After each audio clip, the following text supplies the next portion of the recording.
and I'm a wet boy. It's a raining.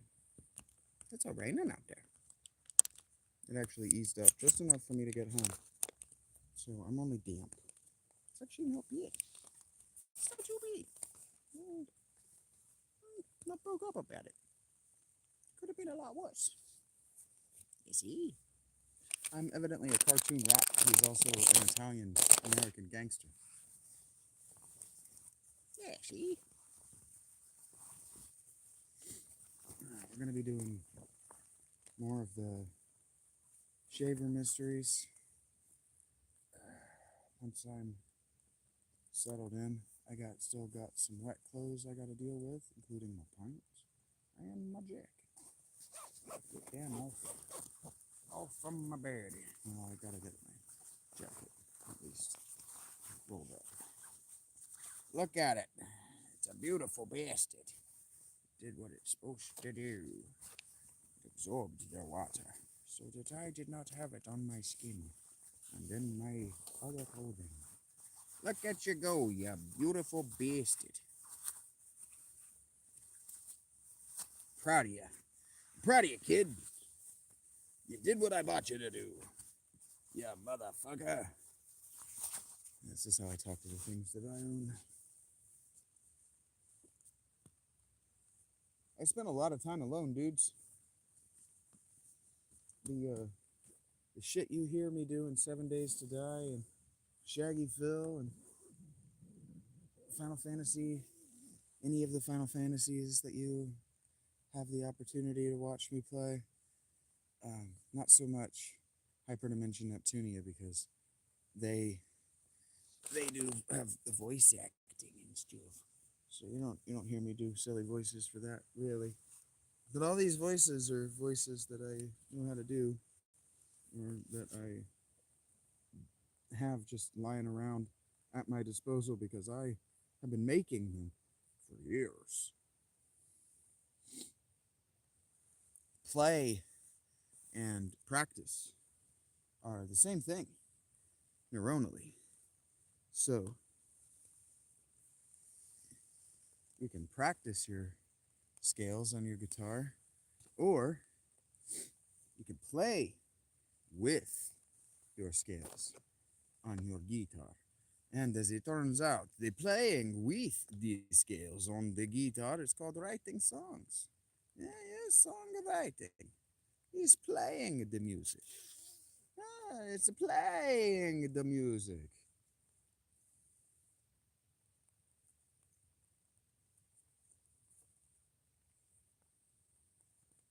Play and practice are the same thing. Neuronally, they're the same activity. And so you can manipulate your brain and your neurons. You can manipulate them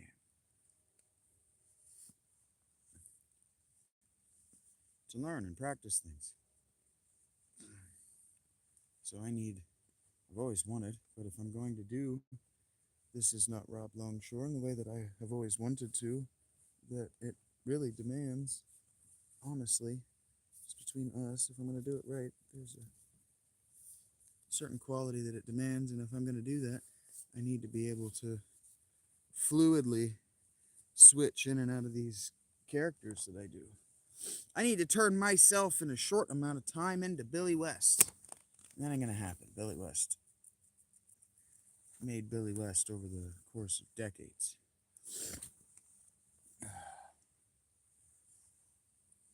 But if then, you see,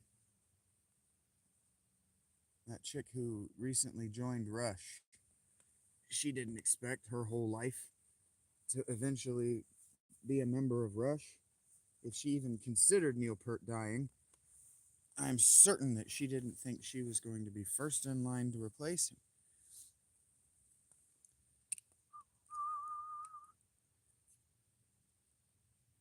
But you practice and you practice and you practice and you practice and you get good at what you play, right? Get good at what you play, in large part by playing what you play. playing what you play. And then someday, maybe, someone will call you up and say, hey, we need that exact thing that you do. And we want you to do it for a lot of money in front of a lot of people. And you say, I have stage fright because I'm a pussy. And you let me do it.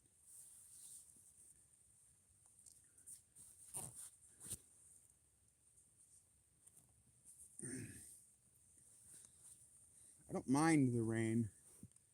Somebody else out there probably understands the atmospheric effect, why this is the case. But it seems to be when it rains, as opposed to when it snows, it seems to get warmer. Like the air, the general vibe is a few degrees warmer than before it was raining, or the day before it was raining. Wow, wow, wow. The fuck are you talking about, Tabitha?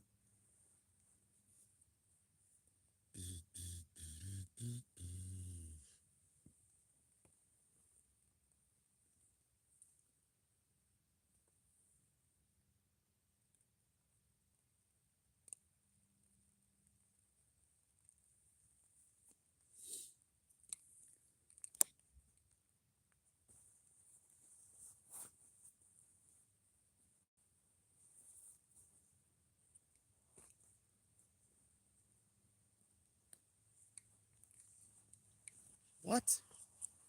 Tabitha, have you been recently hitting the head with a fucking brick?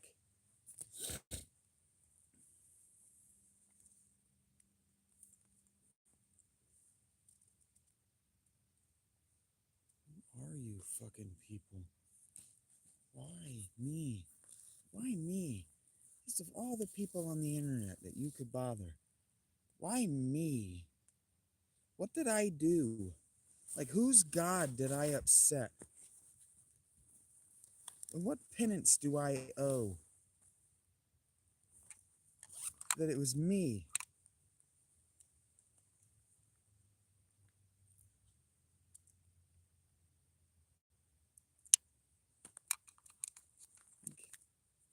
Of all the sad sacks of shit in all the YouTube channels, on all the internet, and all the fucking metacosmos, why me? Tabitha, I just can't with you. I just can't. You're not Allie or Allie's sister. You're not even literate.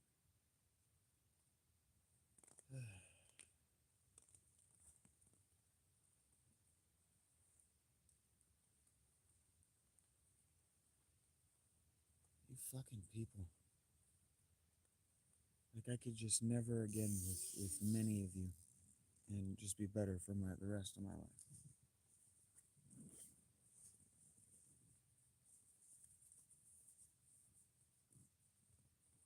You fucking think I give a shit? What do you think? Why do you think that could be, I.A. Carp? Do you just go around stating the obvious? You just tell people their apparent emotions frequently? Like when you go up to order a sandwich and they say, "Hi, how are you doing?" You go, "You appear to be working."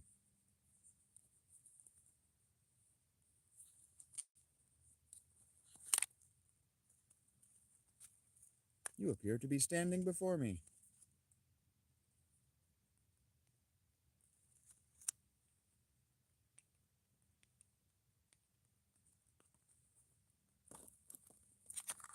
Who the fuck you people think you are? I really don't know who the fuck you think I am. Hey, Jazz, what's up, buddy? I'm about to read. I'm doing all right.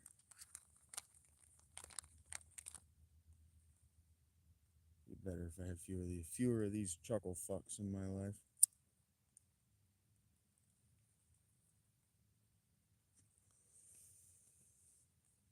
But I could always take these late night readings. Members only. And I don't, so it's on me on some level.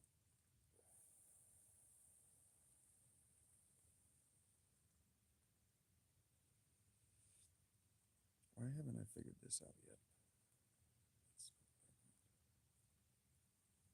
I want pin to start. A. Why didn't that work? Up top. I need you to work with me a little bit. Just some. Okay, it says it's all because it's not pinned to start, but I want.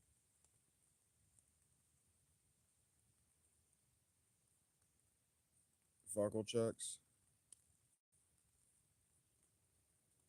Yeah, I was suggested Fuckle Chucks at another time in my life by another person.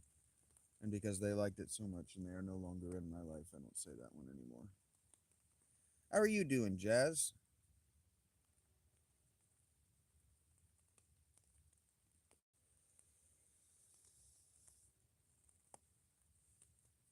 I'm not gonna act like I haven't been busy as shit. I hope you're good, one way or the other, busy or otherwise.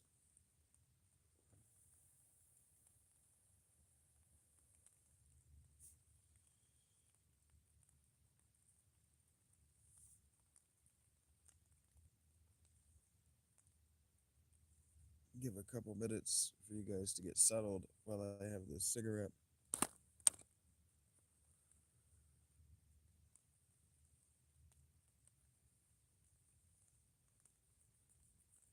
Yeah, the wet still freaks me out. The wet still freaks me out from last winter, and I meant to and did not. I meant to put up tarps. I was supposed to do it on Sunday. I bought the fucking tarps on Saturday. I've been sitting on them. They're right there.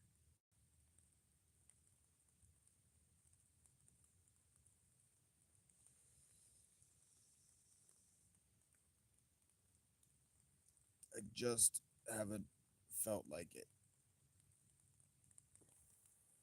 I just haven't felt like it.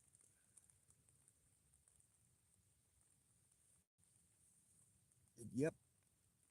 Letting feeling like it get in the way is one of my weaknesses. But I haven't felt like tackling it.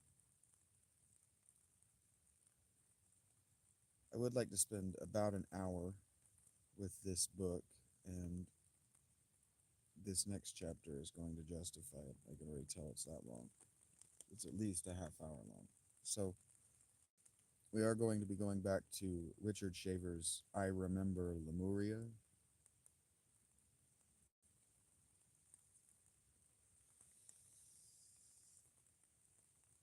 We are in chapter 2, and no, I'm not going to summarize what we've experienced to date.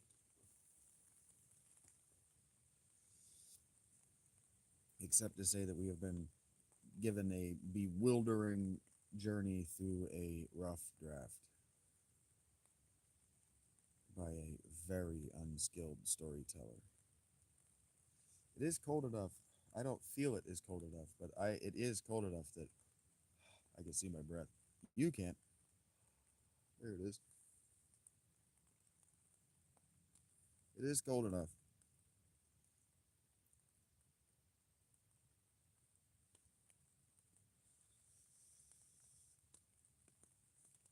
But I am good. I would have my door open if it weren't for the rain.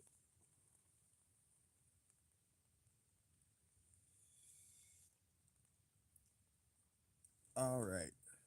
Let's do this. Actually, I meant to do this. I meant to set this specific thing up before I got started. So let me just do it real quick. Let me put my phone on a battery. I should have my phone plugged up to a microphone. But remember that whole feel like it, don't feel like it conflict? Yeah, I feel like it. I don't feel like fucking with it because I haven't done a good job of keeping it charged. Them. I have the one that I use for my long form video work, it's charged, and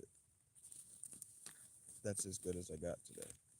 Because I devoted my charge time to this motherfucker. Actually, it's to this one. But that's the one I'm going to use. Unless, please tell me I haven't lost that cord. How did I? lost that cable. Where would I have put it?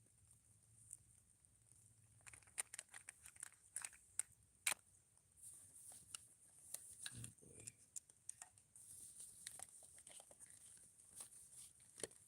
There we go. Okay. This is why we don't start to panic until we know that it is time to panic. We evaluate a time and then we do it. Okay. Almost there. La ti da ti da ti da. Look, I've gone to other streamers. I say this from time to time. I've watched other streamers prepared material, and they are never ready inside the first half hour. The first half hour, even professional streamers like Spiff and Brit, are spent on technical bullshit, last minute nonsense, and oh, it turns out that I was actually procrastinating even though I make hundreds of thousands of dollars at this. I have made no dollars at this for weeks. It feels that way. May not be true. But, Chapter 2. From art to embryology. From the moment that I pocketed a disc that bore the fawn-legged girl's name and address, I was no longer an aspiring artist. I wanted to know what she knew, wanted to learn what she was learning. So there's a disc with her name and home address, is what she gave him. Arl was her name, a short, sweet name for a girl, and hard to forget, too. You can't forget a girl who wags her tail at you just like that. And so she took me into the medical school and directed me to her own teacher. I became a member of the class immediately and discovered that I had entered upon the opening discourse. Oh, luckily.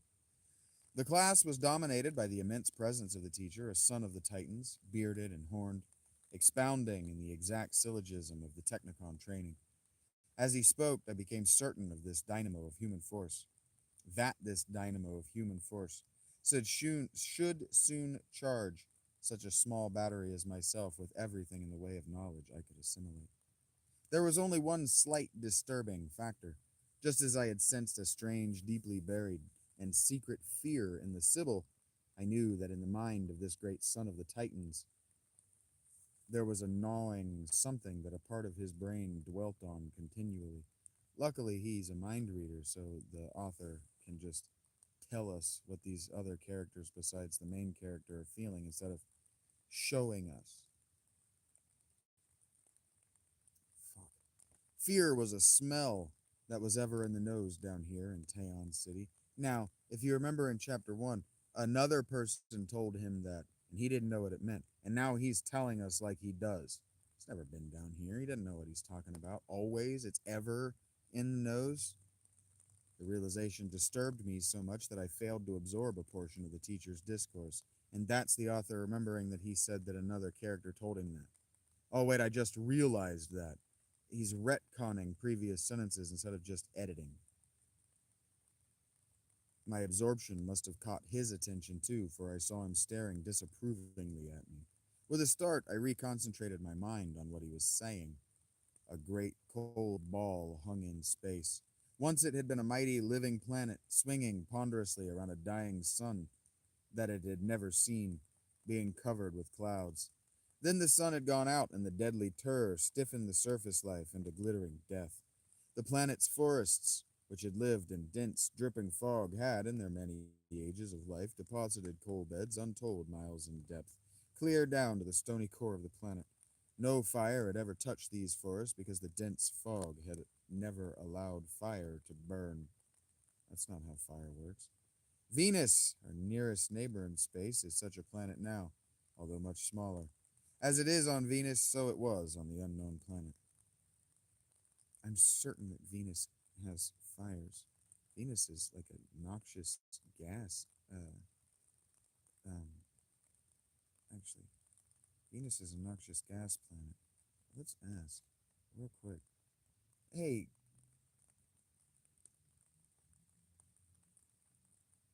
is it possible for fires to burn on Venus?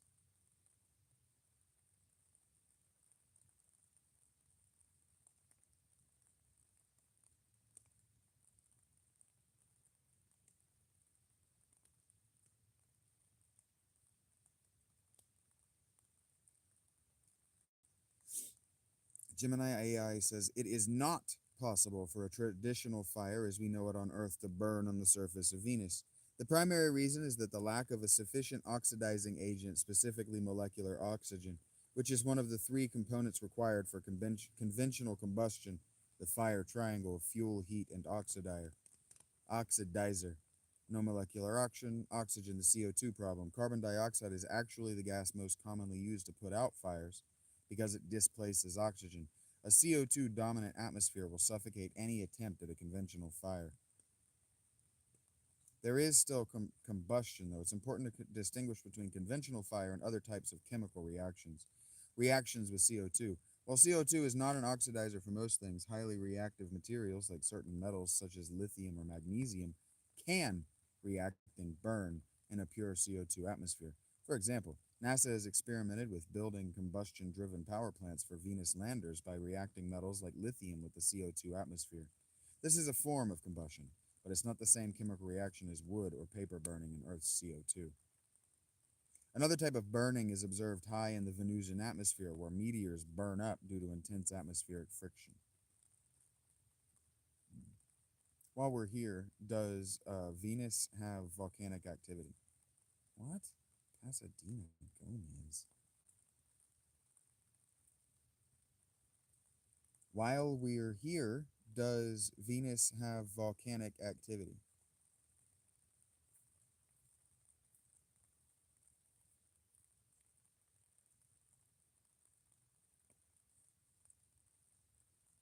Yes, Venus does have volcanic activity. Okay. And then our specific question.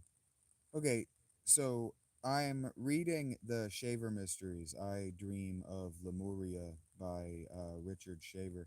And for whatever reason, he says that this planet is too cloud covered to have fires capable. And he says, like Venus. What do you think he means?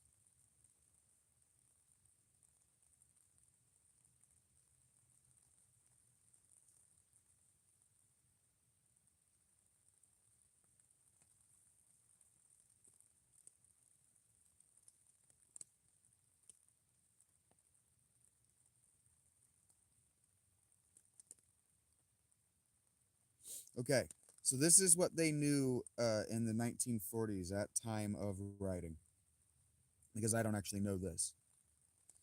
According to Gemini AI, I trust Gemini. I actually pay for this. When Shaver wrote works like I Dream of Lemuria and I Remember Lemuria in the mid 1940s, we knew very little about the surface of Venus. Its thick, brilliant atmosphere completely obscured the surface, leading to wild speculation. The water world hypothesis, the O2 misunderstanding, the key to fire. Shaver's possible logic. He may have reasoned that a planet permanently shrouded in thick clouds would have a slow or non existent process of photosynthesis at the surface. His link to fire. Photosynthesis is the primary process that created the vast amounts of molecular oxygen in Earth's atmosphere. If Shaver believed the cloud cover prevented this, he might have concluded that Venus was O2 starved, making traditional fire impossible. In summary, Shaver likely meant that the cloud covered Venus of his day was an example of a world where conditions, perhaps excessive moisture or low O2 due to lack of sunlight, made common large sustainable fires impossible. It is a scientifically inaccurate but thematically consistent piece of world building for the era's science fiction. There we go. I knew that was wrong. And so, anyway, the reason we're doing this is because he asked us in the foreword to test his scientific knowledge. Because if his scientific knowledge is wrong, he, a person who claims to have no specific scientific training or education, if these dreams or memories that he's having have in them scientific knowledge that's outside his kin but does prove to be right, like I was talking with a moderator the other day about Einstein, that Einstein didn't have intellectual property, that what he did was he wrote a book. He wrote a book with all these theories and math that explained everything. And so Shaver's trying to do the same thing. He's just trying to mystically arrive at it. And so anyway, if he's wrong, he said in his foreword that if he's wrong in any one place, he's wrong in the whole thing. And he's been nothing but consistently wrong. Whereas, for just a counter example, Einstein was and continues to be so consistently right in his predictions and the things that we didn't know that he predicted we would find or whatever, that we are still observationally or experimentally confirming his predictions. That's the difference. He didn't dictate what it was. He said this is what we would predict it to be and how we would predict to find it.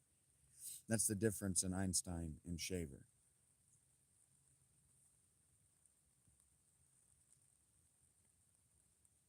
Hanging in space, continues this teacher, the dead immensity of this ball was largely potential heat, for its tremendously thick shell was mostly pure carbon. Such once was the sun, your sun and mine, the sun of which Mu is a daughter. Then a blazing meteor spewed violently from some sun in space came flaming toward this cold ball. Deep it plunged into the beds of carbon. This is not what happens when suns die. He's wrong about this.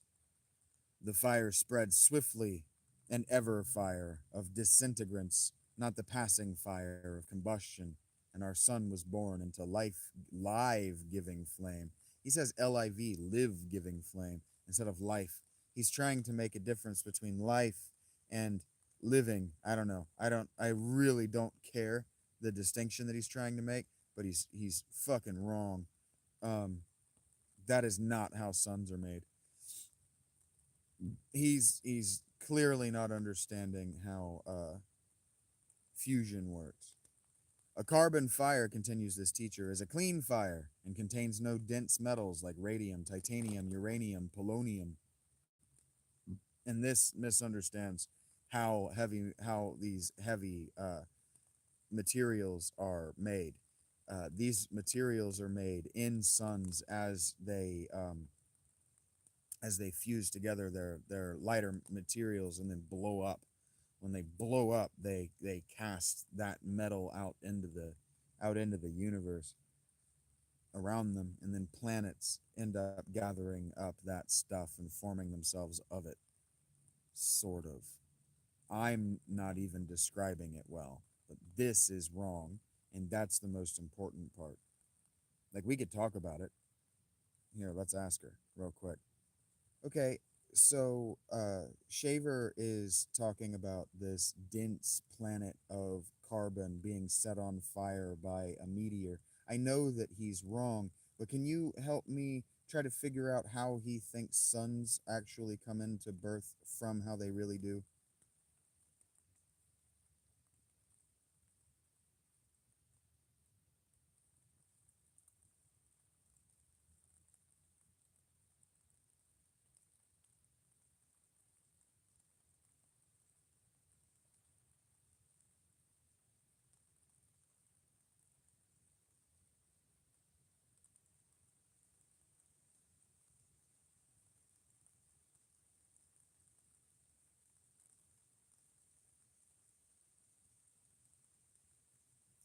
Yeah, so I understood the way he was explaining it. He doesn't understand how fusion works. And so when we were just talking about you can't have combustion but you can have chemical fires, he thinks that the way that atomic explosions are set off is by these chain reactions of highly charged chemicals being compounded into a planet, and that's not what happened. That's not how it happened. This is how it really happens in multiple stages, four of them. First, molecular cloud collapse. Stars are born in cold, dense regions of gas and dust called giant molecular clouds, nebulae. A shock wave, perhaps from a nearby supernova, or simply localized instability caused by a region of the cloud to begin to collapse under its own gravity. Protostar formation. So you have this cloud that collapses into itself under the gravity of the cloud. And I've described to you how gravity works. If you don't know, he's going to explain it to us later, and he's going to be wrong, so we can talk about it then. 2. Protostar formation. As the gas and dust fall inward, the core becomes incredibly compressed. So it collapses in, it spins inward, and the core, the single point, becomes compressed. So you know what this looks like. You've taken snow and you've made a snowball with it. Now just imagine that process happening on its own because of the gravity, because of the weight, the mass of the snow itself. This compression causes the temperature to skyrocket, a process called gravitational heating, where the gravity actually smashes these atoms together with so hard that their atoms actually rub together, and that creates a heat, a superheat. The core becomes a protostar, shining primarily from this collapse inducing heat. Collapsing, it would be like if, as you made a snowball, the inside got so hot that the whole thing set on fire. Sort of. Three, ignition of fusion. When the core's temperature and pressure become extreme, around 15 million degrees Celsius, the conditions are met to initiate nuclear fusion. Hydrogen atoms begin fusing into helium. This fusion releases immense energy, creating an outward pressure that perfectly balances the inward pull of gravity. 4. Main sequence star. The star stabilizes and enters the longest phase of its life, the main sequence, shining steadily as long as it has hydrogen fuel in its core. And so in the 1940s, we had been burning coal and oil for long enough now that he assumed that the coal and the oil and within our planet is where our sun came from, but that's just not it. It's actually fusing hydrogen into helium, and then the helium fuses into a heavier element, and then it blows up. Okay. Such once was the sun, your son and mine, the son of which Mu is a daughter. We got that. A carbon fire is a clean fire and contains no dense metals like radium, titanium, uranium, polonium, whose emanations in disintegrants in suns cause old age and death because minute particles given off accumulate and convey the ever fire into the body, there to kill it in time. That's just not how that worked. And so, because I don't know, okay, then how are heavy, I guess maybe not heavy molecules, but how is platinum made? Is platinum made in suns?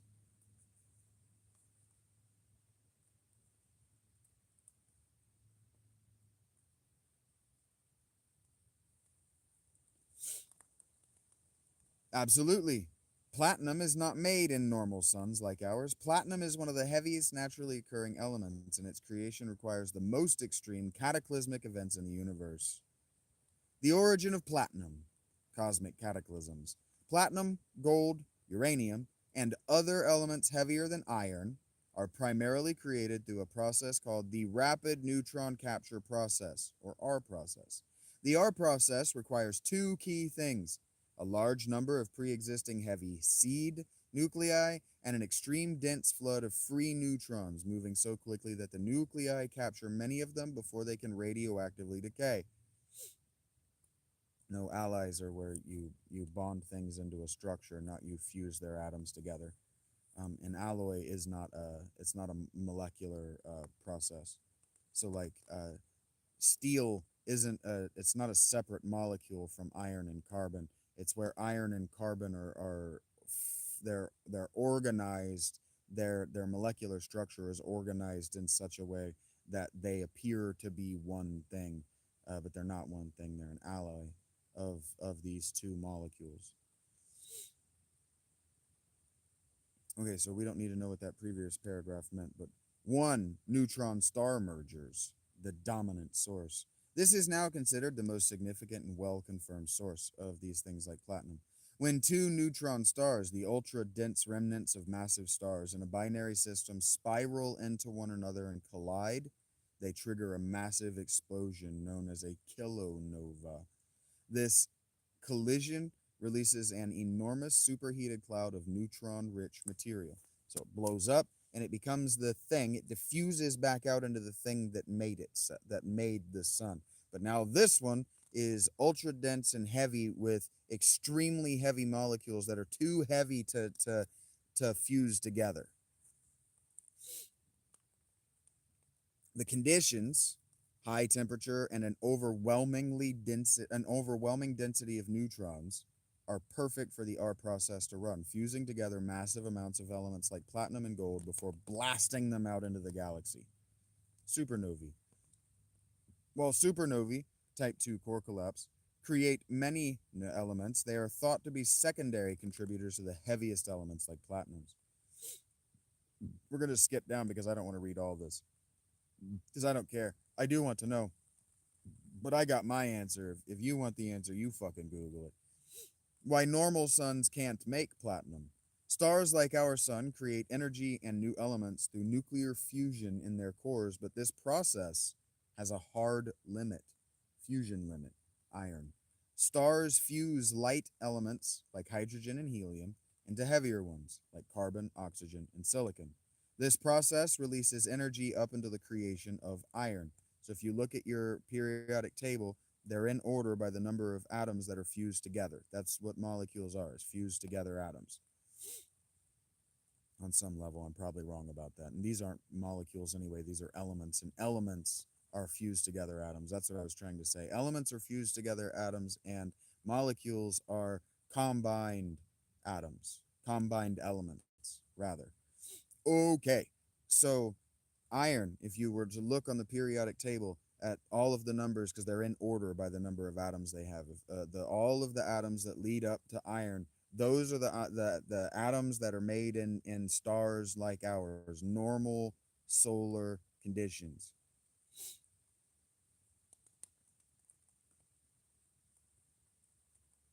The energy barrier. To fuse elements heavier than iron, the process consumes energy instead of releasing it.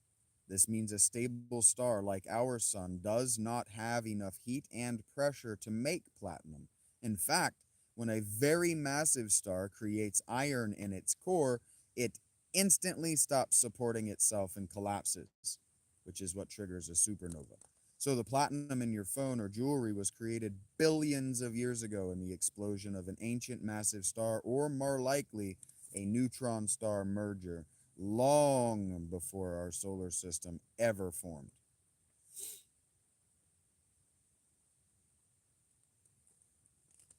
So he's wrong about that.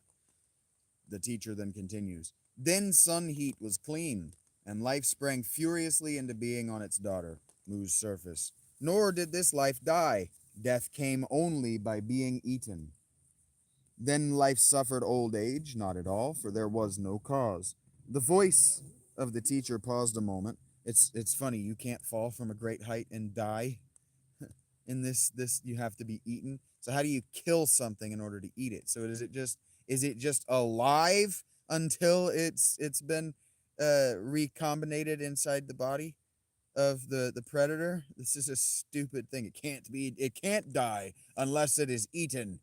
It must be eaten in order to die, and it must be eaten whole. If you leave even so much as one atom of the thing, it will recombine into its full self. This is stupid. This is bad sci-fi. This is bad sci-fi by 1948. The voice of the teacher paused a moment, and now indeed I knew there was much for me to learn. Here was something that struck deep into me with an instantly vital interest. Most provoking of all was his peculiar emphasis on the word then. I could not help the question that sprang to my lips. Why do you say, then life suffered old age? Not at all, for there was no cause. Is there cause now? It was. It was as though I had placed a torch beneath the hidden fear in the Titan's eyes, for it flamed forth suddenly for all to see. But it was as quickly quelled. All in the class looked at me with that shocked expression which plainly said I had overstepped my bounds.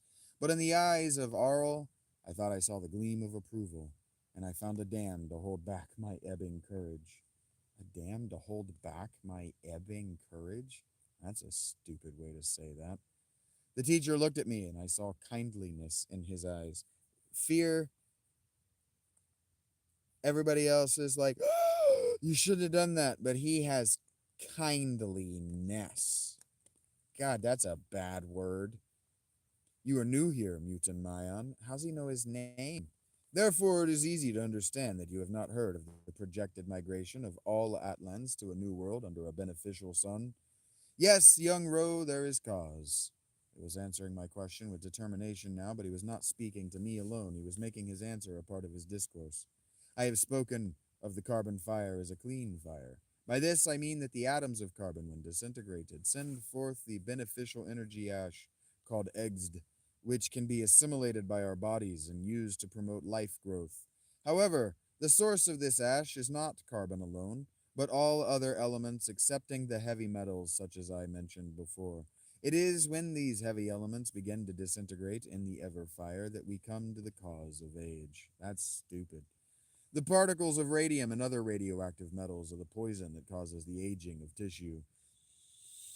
If you kind of understood the like alchemical occult sort of like quasi alternative milieu of the 1940s, let's see if I'm right about this.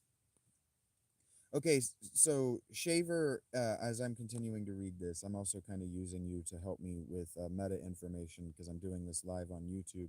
And so maybe you can help me out with whether I'm wrong about this. But longevity science was in its nascence as we understand it in the 40s. Isn't that right?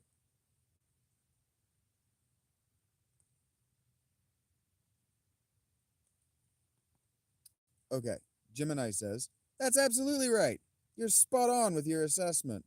Longevity science, as we understand it today, focused on the molecular biology of aging, cellular pathways, and pharmaceutical interventions. Those first two things are what he's talking about in this section of the chapter. Were indeed very much in its infancy, was very much in its infancy in the 1940s. Longevity research, 1940 versus today. The 1940s context, classical gerontology. In the 1940s, the study of aging was generally referred to as gerontology.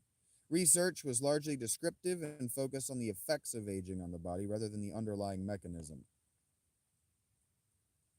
Focus. The primary focus was on social, psychological, and clinical issues faced by older people. Theory. The prevailing theories were often simple and macroscopic, such as the wear and tear theory, the body just wears out over time, or the idea that aging was simply a byproduct of accumulated damage or disease. There was little to no understanding of genetics, cellular senescence, telomeres, or key metabolic pathways. Intervention. Interventions were limited to diet, exercise, and the management of age-related diseases. The idea of targeting the aging process itself to extend a healthy lifespan was still primarily the domain of science fiction, such as the stories Shaver was writing. The modern context, geroscience. The modern field of longevity science, or geroscience, began to emerge strongly in the late 20th and early 21st centuries. Focus. The focus shifted to the biological drivers of aging, known as the hallmarks of aging, e.g., genomic instability, mitochondrial dysfunction, altered intercellular communication, and cellular senescence. Key discoveries.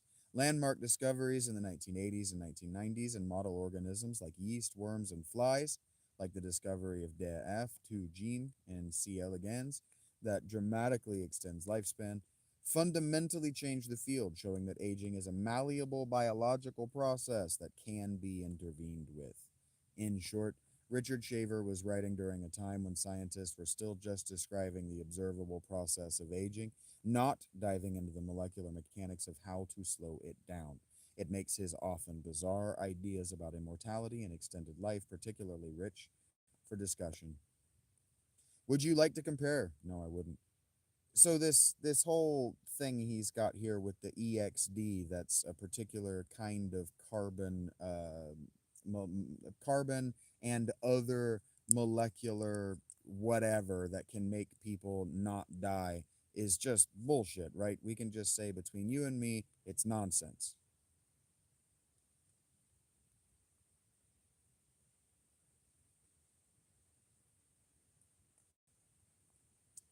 Gemini says, you can absolutely say between us that Richard Shaver's eggs concept is nonsense from a modern scientific perspective. It has no basis in chemistry, biology, or longevity science. And so I've already been through this, but we're going to do it definitively one more time. Shaver's concept of eggs, again from Gemini AI, often described vaguely as a special form of carbon or a kind of exotic molecular compound that prevents aging or death, falls into the category of pseudoscientific fantasy for several reasons. Chemical impossibility. Modern chemistry has a thorough understanding of carbon and its compounds. There is no known allotrope of carbon or any simple carbon-based molecule that possesses the properties of reversing or halting the complex multi-system process of biological aging. 2. Biological complexity. Biological death and aging are not caused by the lack of a single simple molecule. Aging is governed. I'm not going to read any of this because there's just nothing. Okay, so one last question as far as the EXD goes, right? As far as EXD goes, um, is it accurate to say that we were only just beginning to understand in the 1940s how and in what way carbon is fundamental to life as we understand it?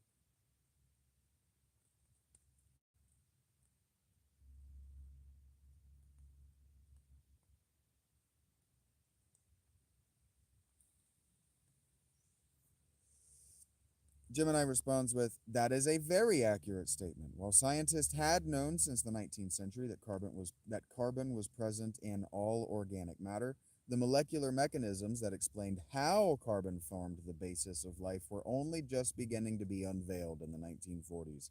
Here's a breakdown of the 1940s and what key carbon-related discoveries were happening." This is why he's writing the story in the way he is. The nascent understanding of carbon and life, 1940s. The chemistry of heredity, the carbon backbone. Before the 1940s, scientists actually believed that proteins, also carbon based but more chemically diverse, were the carriers of genetic information, considering DNA to be too simple. The 1944 breakthrough. The Avery McLeod McCarty experiment in 1944 provided the first definitive proof that DNA, a huge, complex, carbon backboned molecule, was the material of heredity. The structure race, post 1940s.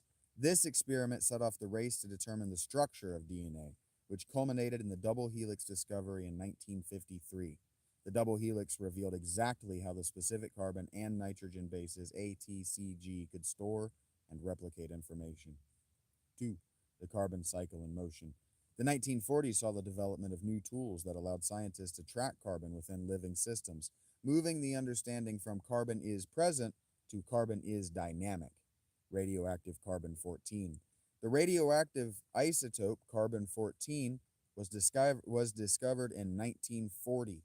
This led to the development of radiocarbon dating by Willard Libby in the 1940s, in the late 1940s. Significance. This showed scientists the vast movement of carbon through the atmosphere, oceans, and living organisms, the carbon cycle. It demonstrated that every living thing is a temporary reservoir of carbon, fundamentally linking all life on Earth through the same element. 3. Photosynthesis mechanisms. The process by which life utilizes carbon to create energy were being resolved. Photosynthesis. Crucial chemical reactions within photosynthesis, how plants convert atmospheric CO2 into sugars, a key organic carbon-based compound, were actively being researched and understood during and immediately following the 1940s. In summary, Shaver was writing precisely at the moment when biochemistry was transitioning from knowing that carbon was in life to understanding the precise molecular architecture, like the DNA backbone, and dynamic cycling that makes carbon the fundamental element of life. And so this is why he's saying these very stupid things he's saying. Because in 1945, they hadn't figured it all out yet, but he's reading about the race. And if he can get ahead of the race and predict something with mysticism that science then proves, he's a genius. But he's not. This is just all wrong. This teacher continues, the particles of radium and other radioactive metals are the poison that causes the aging of tissue. He's also, this whole aging thing that he's going through is also a big part of Descartes, right? Descartes, it's a big part of Descartes, okay? And so, like, a lot of Descartes' work was showing that the pineal gland, that the pineal gland is where aging comes from, and he wasn't entirely wrong. And so this is trying to prove a lot of magic science-ish. These particles are thrown out by all old suns whose shell of carbon has been partly or altogether burned away. That's not how suns work. Permitting the disintegrating fire to reach and seize upon the heavy metals at the sun's core. Our sun has begun to throw out great masses of these poisonous particles. They fall upon Mu in a continual flood, entering into living tissue and infecting it with the radioactive disease we call age. Nah, that's not how that works. Shaver doesn't fully understand how radiation works. So he's saying that it's solar radiation. If I were to hypothesize, I think what he's trying to say is that solar radiation is what causes aging. How well did we, in fact, understand solar radiation in 1940 at the popular level?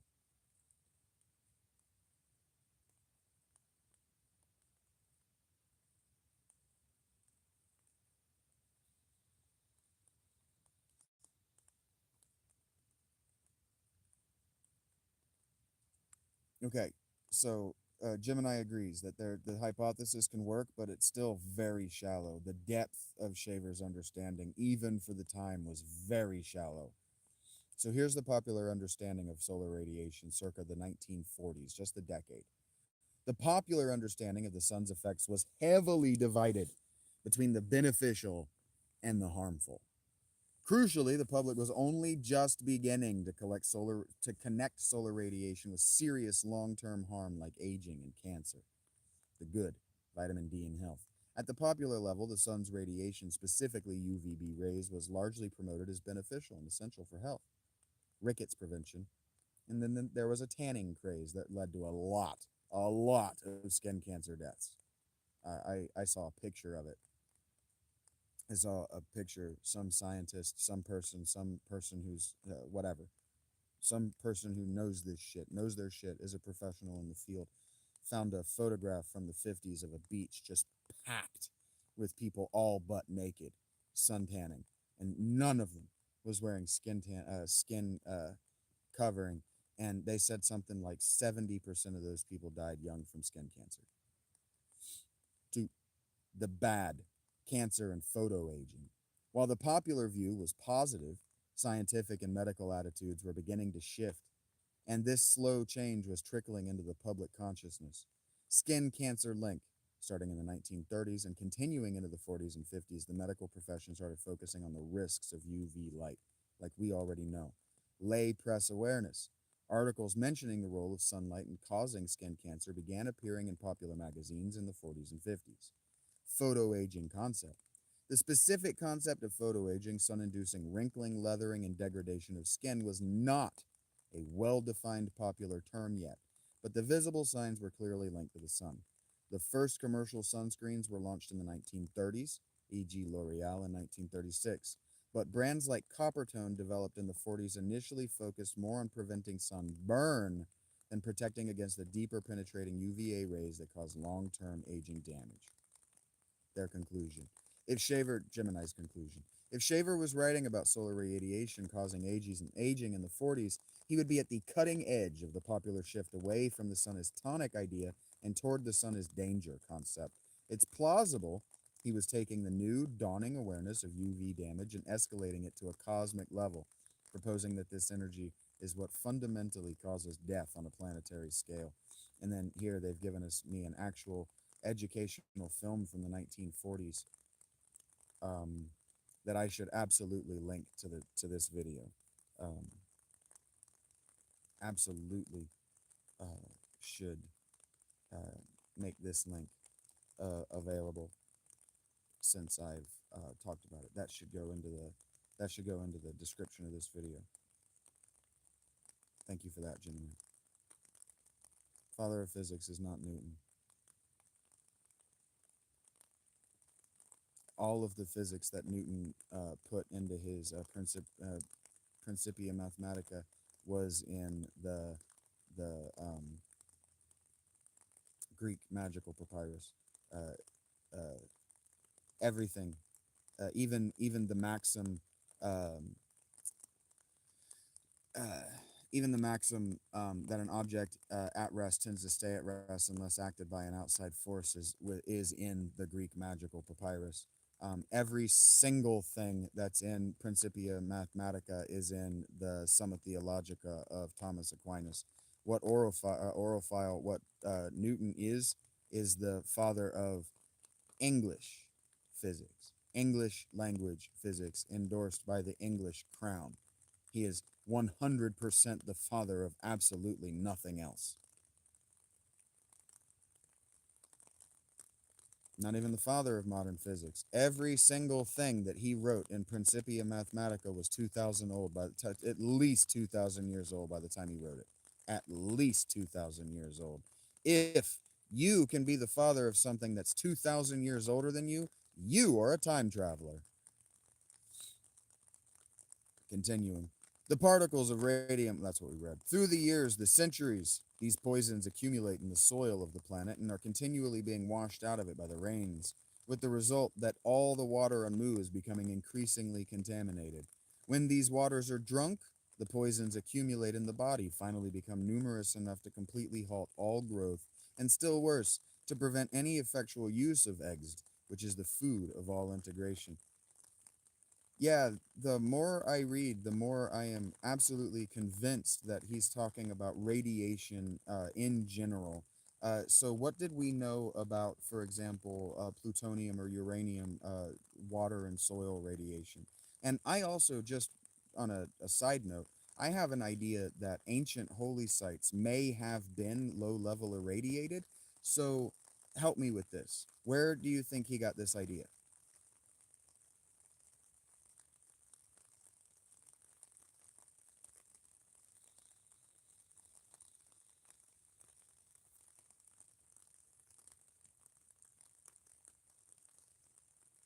Okay, so here's the public understanding of radiation in the 1940s. The 1940s were the inflection point for public awareness of intense man made radiation, moving the concept from a scientific curiosity to a terrifying global threat: uranium and plutonium. Before the war, uranium was known as a heavy element, but its potential for massive energy release was confined to small, highly specialized groups of physicists. During the war, the Manhattan Project, uranium 235 and newly created plutonium were the top secret elements driving the atomic bomb program. While the project was secret, the sheer scale of the massive hidden factories like Oak Ridge, Hanford, and the sudden massive need for these elements for something was a matter of industrial activity that was impossible to completely hide. After the war, 1945 and onwards, the bombings of Hiroshima and Nagasaki made the words atomic and radiation poisoning, initially called atomic bomb disease, suddenly horribly real to the public. This cemented the idea that certain substances in the soil, water, and air could cause invisible, slow, lingering death. And if you read a lot of the dystopian science fiction from this era, I know that he's later, but if you read Phil K. Dick, a lot of Phil K. Dick's science fiction is about post irradiated planets, post nuclear holocausts. Like Do Androids Dream of Electric Sheep is about a post nuclear holocaust. Two, general soil and water radiation. Popular knowledge was formed by a mix of fear and pseudoscience, radium girls and x-rays. Even before the atomic bomb, the public knew radiation was dangerous. Stories about the radium girls who painted watch dials in radioactive paint or with radioactive paint and swallowed radium, and earlier deaths of x-ray pioneers demonstrated that invisible rays could cause long-term illness and death. Radioactive cures. Ironically, many consumer products in the early 20th century, like radium water tonics, were sold as health cures. This established the popular but mistaken idea that a controlled, low level dose of something radioactive could have a profound, almost magical biological effect, the basis for Shaver's protective compound, EGSD. The 1940s gave Shaver the perfect backdrop: a powerful, invisible energy that was simultaneously a source of ultimate power, a tool of destruction, and a potential, if debunked, elixir for life. And if you remember, another book in this genre, because genres have tropes, they have conventions that you have to maintain, and they have things that you have to explain. You have to explain why you don't have them, or you have to incorporate them in a way that makes sense for your work to not be cliche. Eggs is vril. So on some level, is it over simple to say that eggs is vril?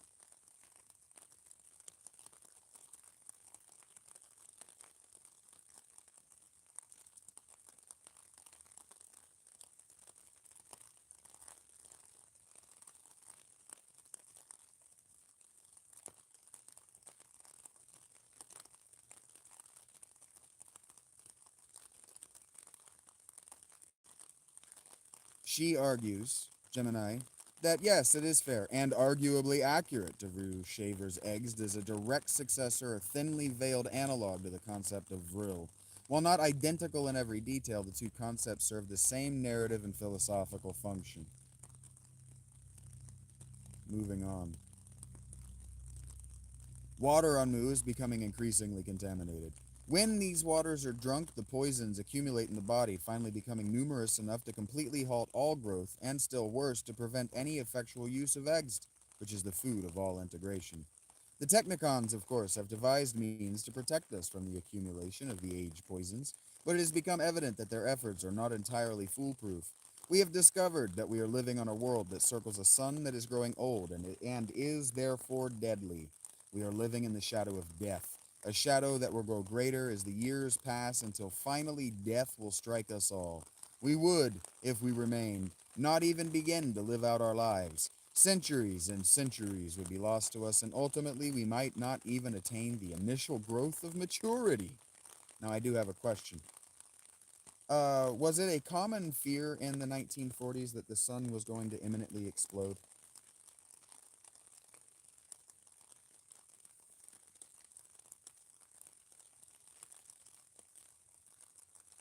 No, it was not a common popular fear in the 1940s that the sun was going to imminently explode. The concept was far outside the popular scientific narrative of the time. However, there was a scientific belief that the sun was running out of energy and would slowly burn out, and there was a growing public fear of destructive radiation that Shaver could easily twist. Okay, then that means I asked the question wrong. He's talking about how the sun, 9,000 years before present, right, is old and poisonous. So the idea that the sun was running out of energy was a common idea.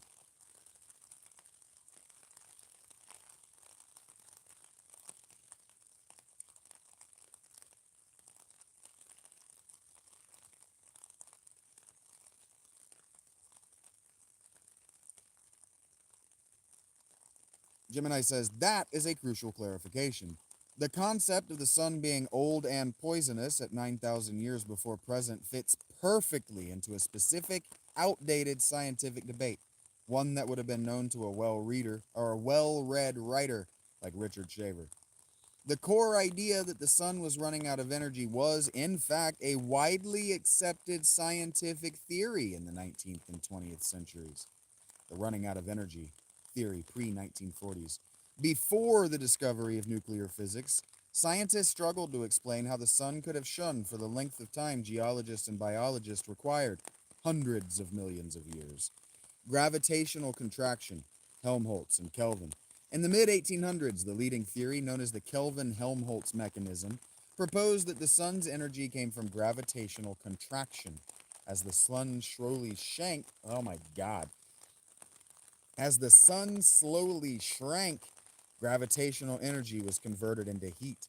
The problem: calculations showed that this process could only keep the sun shining for 20 to 30 million years. Since biologists like Darwin and geologists needed a much longer timescale for evolution and continental drift, there was a major scientific crisis over the sun's age. This led to the popular but scientifically dire conclusion that the sun was already middle aged and rapidly running down. We're not going to read this, but that was an idea that was in the milieu of his day. Actually, it was an outdated and older idea that was in the milieu that he was trying to stick to, because these guys also have, they're fans of certain theories and certain scientists.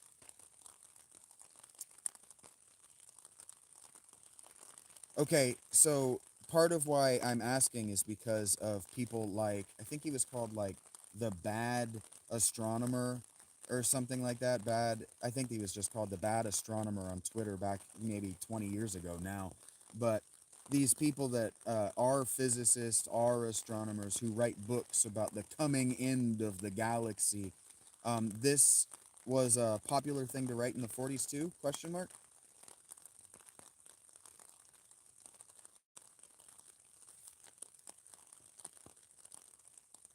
Gemini says, that's an insightful parallel you're drawing between the modern bad astronomer, his name is Phil Plait, whose book, this is real, Death from the Skies, specifically discusses cosmic extinction events, and the atmosphere Shaver was writing in. The fear of a catastrophic end to the solar system, or Earth, often tied to a celestial event, was absolutely a popular theme in pulp science fiction and speculative writing in the 1930s and 40s. While professional physicists and astronomers weren't writing widely read books about the imminent end of the galaxy, as our galaxy, the Milky Way, is stable and long lived, they were certainly writing about things that could end life on Earth. End of the world themes in the 1940s. The genre of cosmic disaster writing thrived in the early 20th century, largely fueled by three main influences. One, the fear of solar exhaustion, as we've already discussed. Two, astronomical threats like comets and wandering or rogue planets. Three, atomic age paranoia. The major catalyst in the 1940s was the advent of the atomic bomb.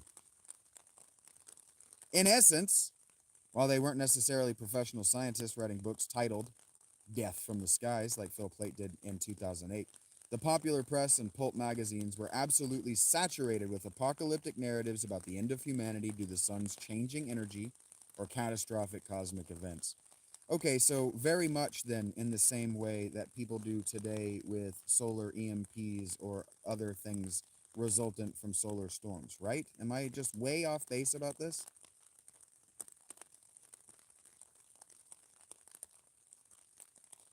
Gemini says, I am absolutely not way off base, that I've hit on a core reason why Richard Shaver's stories resonated.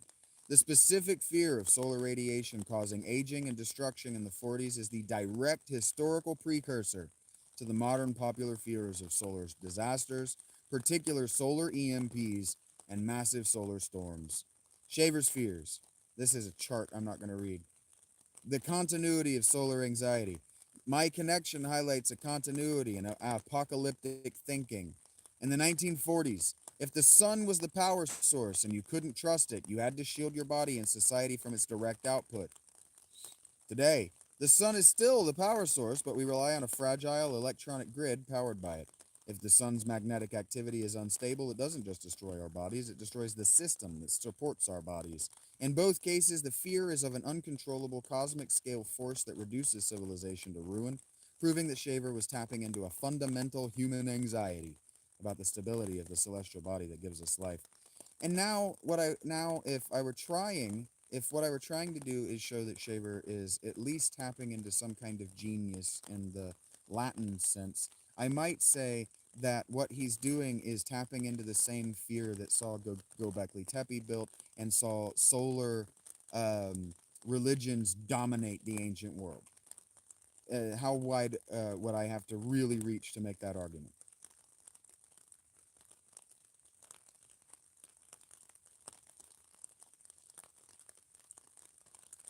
Okay.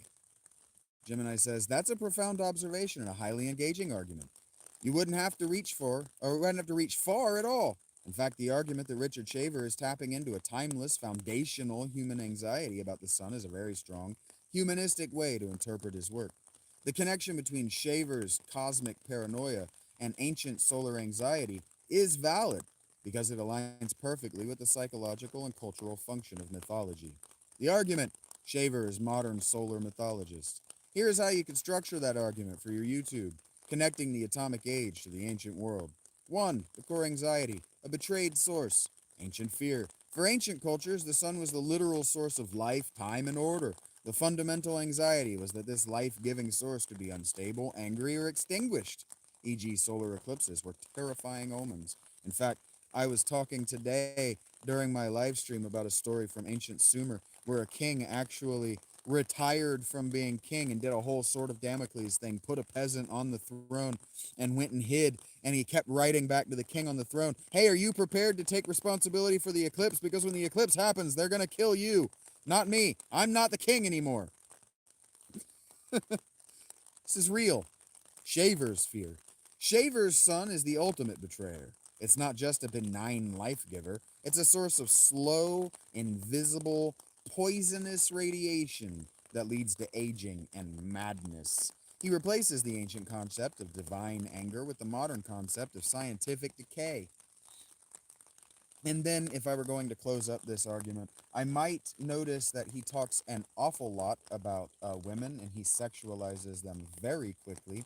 And one might think he got the idea from something like Arthur romance stories where the women are supposed to be alabaster and avoid the sun. Would that be reaching too far again?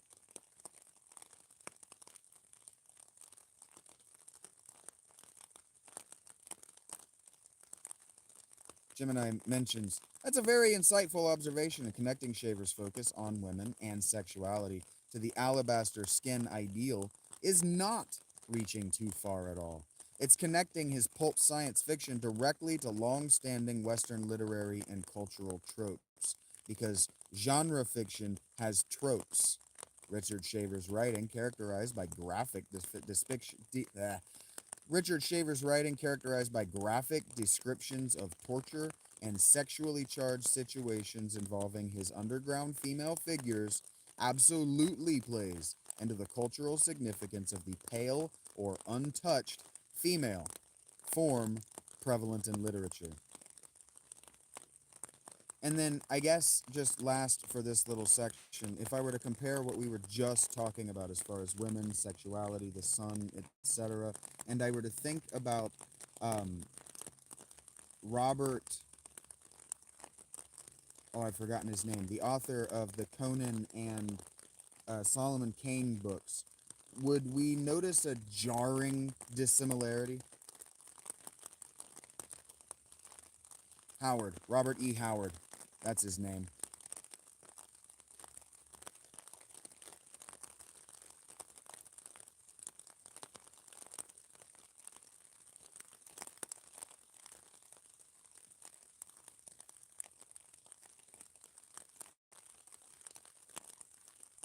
Gemini says, "That's an insightful final comparison, drawing a line between Richard Shaver's cosmic paranoia and the pulp era adventure of Robert E. Howard, the creator of Conan and Solomon Kane.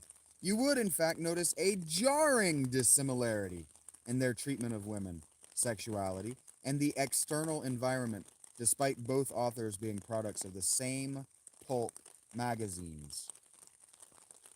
Comparing Shaver and Robert E. Howard. Robert E. Howard is one of my heroes. He's also a suicide. The dissimilarity isn't that both don't sexualize women. They absolutely do. The difference is how they frame the female body's relationship to power, nature, and the environment. The primary threat in Richard Shaver, invisible, molecular, decay, rays, and Robert E. Howard, physical, savage force. Women and the sun, Richard Shaver. Vulnerable to the sun, women, Teros, are preserved in a state of purity, sexual appeal, by being shielded in underground caves. Paleness equals preservation, and Robert E. Howard. Forged by the sun, nature, women are often fierce warriors or queens, their beauty and strength forged by exposure to harsh climates and constant struggle. Tan, strength equals power. Many of Robert E. Howard's women are in fact black women. Sexualization, often linked to technical and Richard Shaver, often linked to technical torture and mental submission. Darrow sadism. The sexuality is highly psychological and controlling in Robert E. Howard, often linked to physical power, conquest, or sorcerous decadence. The sexuality is highly primal and visceral. The ideal woman. In Shaver, the alabaster bride victim who needs to be saved from the rays and the Darrow. And in Howard, the bronze warrior queen or sorceress who is dangerous and self-sufficient. Conclusion on such dissimilarity. The core difference is one of locus of control and environmental philosophy. In Shaver, fear of technology and civilization's invisible breakdown, the ultimate pulp paranoid fantasy. The ideal woman is one who has been protected from the elements. In Howard, fear of savagery and natural chaos, the ultimate heroic fantasy. The ideal woman is one who has conquered the elements. You can close my argument. I can close my argument, suggests Gemini, by noting that both writers reflect a male anxiety about control, but Shaver places his anxiety in the science laboratory, poisonous rays and molecular decay, while Howard places his in the primeval jungle, muscle and steel. I ventured another question, continues Shaver. What methods have the Technicons devised? They are simple ones, says our teacher. Multiple distillation of the water in which we drink and bathe, treatment of the water in a centrifuge to remove the very finely divided age poisons that cannot be removed by distillation, bin generators to create a magnetic field of bin energies, air centrifuges to remove poisons from the air. But I must impress upon you that it is impossible to shield us from all the age poisons. From that small amount that actually falls upon our own bodies and accumulates there as it does in the water, eventually, if we remain on Mu, we will grow old and finally die. I looked him squarely in the eyes, respectful in a degree equal to the kindly interest that shone in his as he returned my look. It is not the age poisons you fear, I accused. He looked at me silently, and a flood of force seemed to flow through me, encouraging me, protecting me, cautioning me. It was the same feeling I had gotten from the Sibyl. Come, students, he said gently. We will go now to the embryo laboratory. Oh, yay! Field trip, field trip, field trip, field trip. God, this is so fucking contrived. Before we enter the laboratory, we were given nutrient potions prescribed by the Titan for his students to make them more receptive, and hence his work easier. We were told that we would receive these potions regularly. Even as I took the first drop, my brain throbbed with a new growth of ideas and strange new images. I was exhilarated beyond all imagining, and my enthusiasm knew no bounds. I took Arl's hand in mine as we trooped into the laboratory. All right, I'm moving on in the story, and he drinks this draught that he's given to him from a teacher, and he says that it opened his mind. And so something that I'm curious about is in 1940, was psychedelic use in the ancient world still very much in the alternate crowd?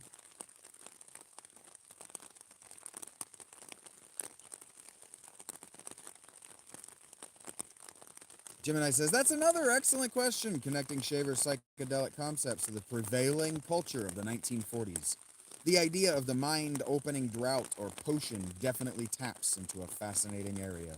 In the 1940s, the serious study of psychedelic use in the ancient world, archaeological or historical evidence of entheogens and spiritual practice, was almost exclusively confined to a small, alternative, or esoteric circle, and was largely unknown to mainstream academia or the public. So, if I were being cynical, I might say that he's just shoehorning Soma into his story because he needs the ancient Indo-European magic potion somewhere.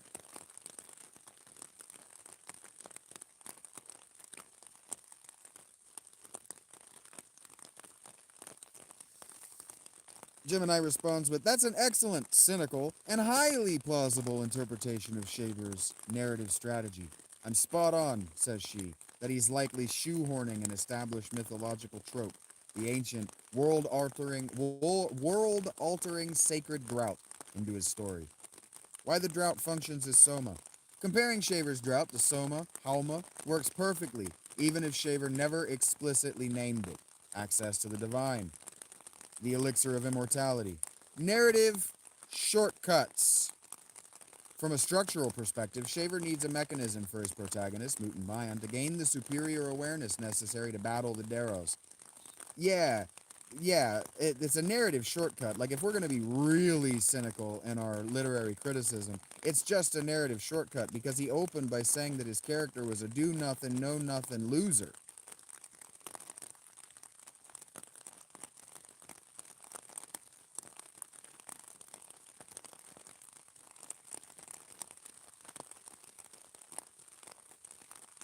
Gemini agrees. From a purely cynical narrative critique perspective, I'm 100% correct.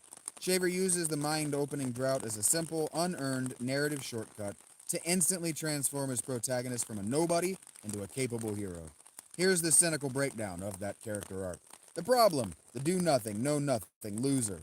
Shaver deliberately established his character Muten Mayan as an unsuccessful provincial artist, a loser, lacking skill and purpose. This is the narrative deficit. The shortcut: the magical elixir. Instead of writing a long, slow training arc where Mayan dedicates himself to a scientific study, even picks the school that he's going to study in for a reason other than a wagging tail, Mechanauts, a la the Valley Origin Mechanauts in my world, like Dowboy. Shaver provides a quick chemical intervention. The drought bypasses the need for Mayan to earn the knowledge. It grants him instantaneous competence and access to the necessary racial memories of the Lemurians. This is the unearned solution. The result: instant hero status. The character is now immediately prepared to marry the girl and lead the military effort to infiltrate the city and fight the Rhodite Daros. The drought closes the gap between the do-nothing Mayan and the required protagonist figure. In literary terms, it's a form of deus ex machina applied to the protagonist's character development, relying on a magical item rather than internal growth. It's cheap storytelling, but it keeps the pulp action moving. Even Gemini is bored with this book and now wants to talk about my creative writing because my creative writing is actually fucking interesting.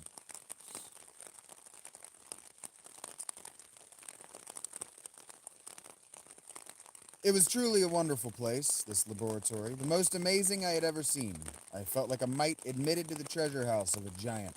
Here were things that were beyond my intelligence to create of my own mind power, and yet I was given free and welcome access to all of them, to learn from them and to use the knowledge if I wished in my future life and work.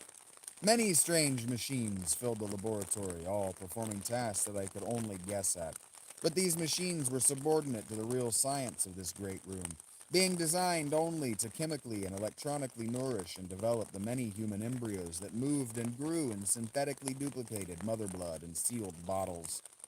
The older ones kicked and tugged healthily at the grafted umbilical tube, which supplied the life fluid called ichor, the blood of the gods. And it was this blood that was the subject of the lecture that Titan now gave us.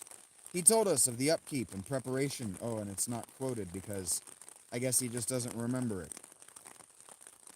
He told us of the upkeep and preparation of this fluid, both in the embryo and the adult. The difficult and important part being, he now stressed his words with greater emphasis, with his attention bent especially toward me, the process of detecting and removing the slightest trace of the radioactive poisons that cause age. I studied and I learned. These were the processes which had given the planet Mu its health and enabled us to live under more aging suns than other races.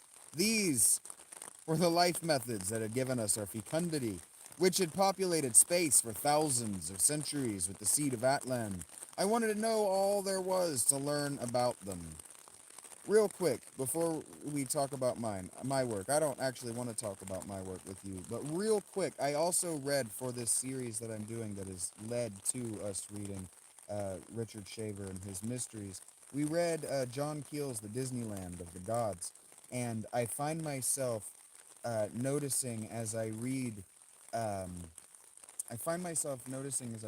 Shaver that he's kind of hinting at the same kinds of things. Can we talk a little bit about the UFO culture in the 40s?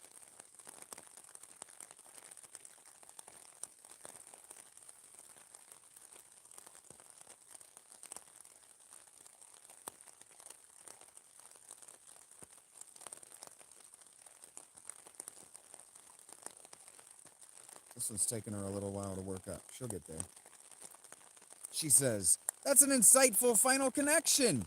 Linking Richard Shaver's work to John Keel's Disneyland of the Gods is a fantastic analytical step for your series, as Keel was heavily influenced by and later reinterpreted the Shaver mystery. You're absolutely right. Shaver's work, although focused on an underground civilization, prefigured and influenced the language and anxieties of the 1940s UFO culture that later writers like Keel would document and expand upon.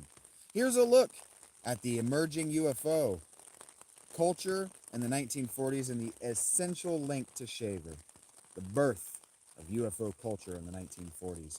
The phenomenon we call UFO culture effectively exploded onto the scene in the mid to late 40s. The pre-Shaver context, mystery, and rays. Before the term flying saucer was coined, the public was already primed for the concept of secret, powerful flying vehicles. World War II Foo Fighters. And then ray weapon anxiety, the atomic bomb and the fear of invisible, destructive rays, as discussed with Shaver's D's energy, created a public mindset ready to believe in secret powers using advanced energy weapons. 2. Critical events. The spark. 1947. The year 1947 is universally considered the birth year of the modern UFO phenomenon, occurring precisely when the Shaver mystery was at its peak. Kenneth Arnold sighting, June 1947. Pilot Kenneth Arnold reported seeing 9 shining objects skipping over the Cascade Mountains, like saucers skipping over water. This report led to the press coining the term flying saucers. Roswell incident, July 1947. The U.S. Army Air Force announced, then quickly retracted a claim about recovering a flying disc near Roswell, New Mexico. 3. The Shaver Link. Translating anxiety. Richard Shaver's work provided the immediate mythological framework for the public's anxiety about these new saucers. Shaver's mythology. Contribution to early UFO culture. Darrows and mind control. Shaver's idea of malevolent, unseen beings using advanced ray technology from hidden bases to cause madness and sabotage was easily applied to the confusion and suspicion surrounding the new UFOs. If you know anything about Area 51 mythology, all of that is included at Area 51. Ancient lost technology. Shaver claimed his advanced Atlans fled Earth in spaceships. This established the trope that the mysterious flying objects were not necessarily brand new alien arrivals, but old, rediscovered, or stolen technology.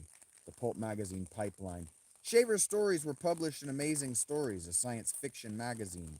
After the 1947s, after the 1947 sightings, the magazine's editor, Ray Palmer, immediately began arguing that the flying saucers were ships piloted by the Darrows coming from the underground caverns. This was a crucial, fast connection that merged Shaver's fiction directly into the real-world UFO mystery. Again, Ray Palmer and Richard Shaver fell out. Shaver's mythology, therefore, served as the bridge between pre-war pulp fantasy and post-war cosmic paranoia, directly feeding the conspiracy theories that later authors like Keel would investigate. Would you like to explore Keel's theory? Nah.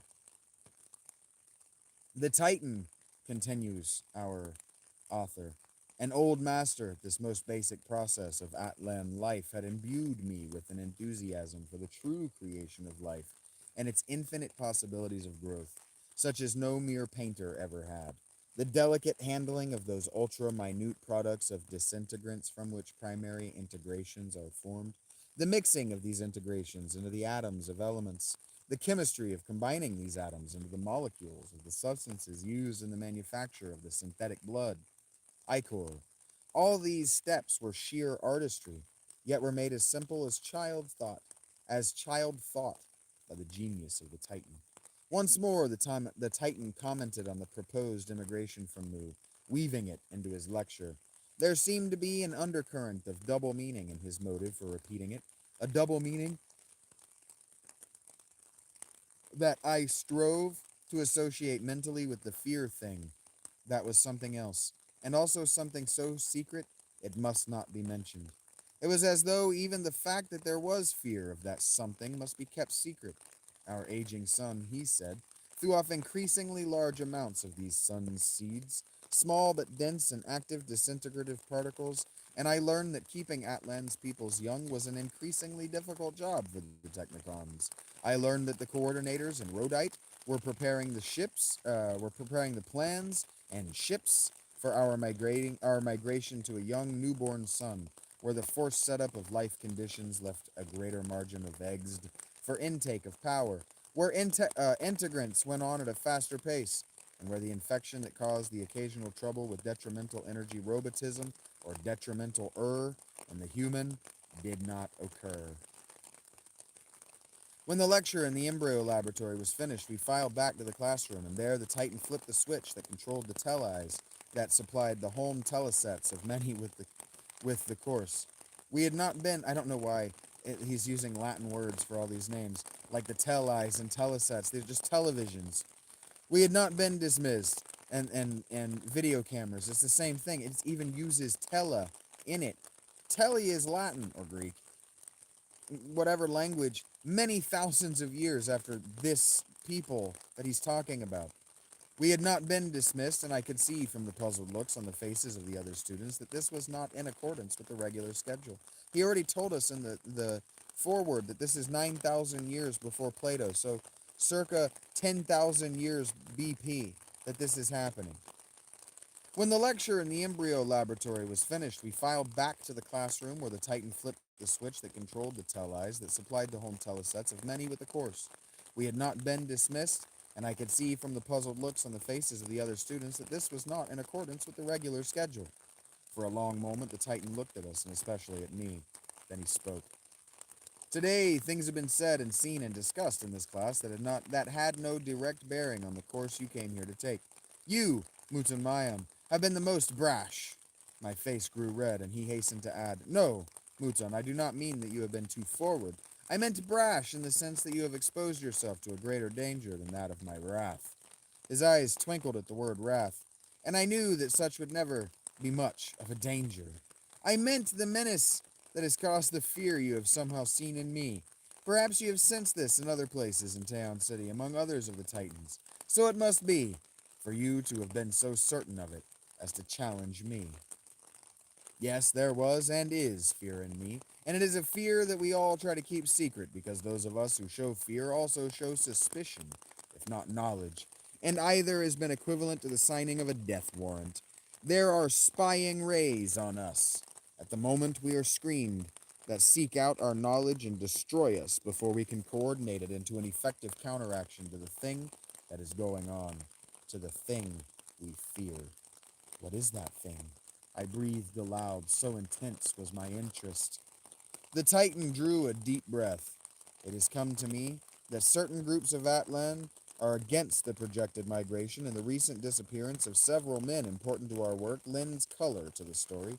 Of course, we all know that the only units able to do anything of the kind would be the key rhodite of Sub-Atlan and Center Mu. Some of these may have accidentally suffered a severe flashback of detrimental ion flow, so that their will has become one under detrimental hypnosis. What rhodite area has become so corrupt as to allow such a condition to go unchecked? I cannot understand.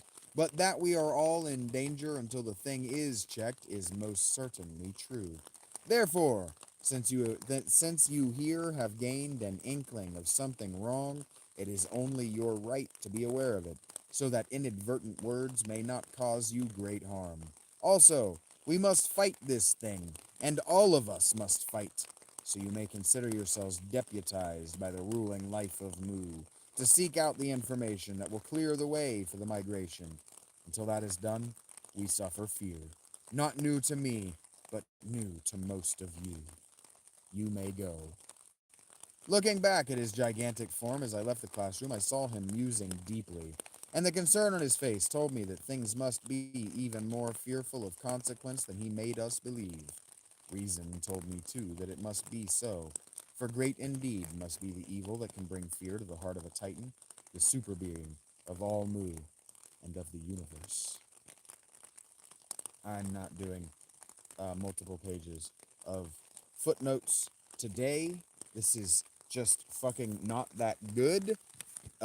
My work is that good, though. If you want to read something actually good in this genre, I am writing in this genre, and it's real good. Much, much better than this garbage.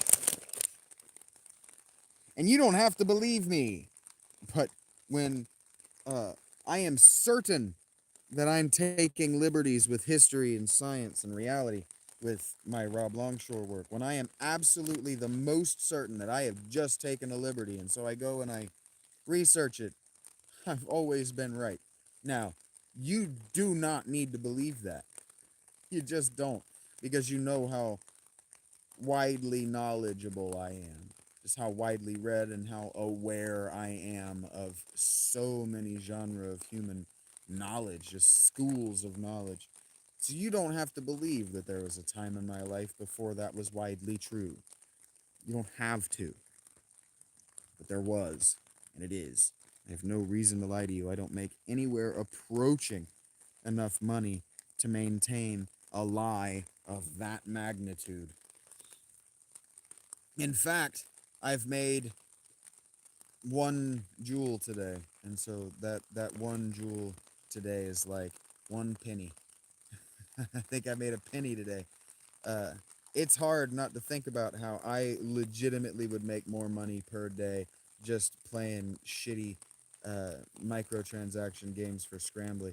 I've been thinking about going back to that. Like today, I just had a couple hours where I was doing nothing and nobody was paying attention to what I was streaming.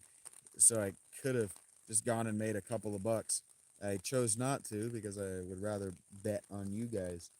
But yeah, I told you that was going to happen eventually. One of these books that we were reading, I was going to pop open and do a conversation with Gemini, since I don't have a co-host who's as widely knowledgeable about everything as I am, and I just can't always, I just can't always spend the time and the cognitive effort to demonstrate that I am this widely knowledgeable, because I can only assume by the way that people react to it that it's overwhelming.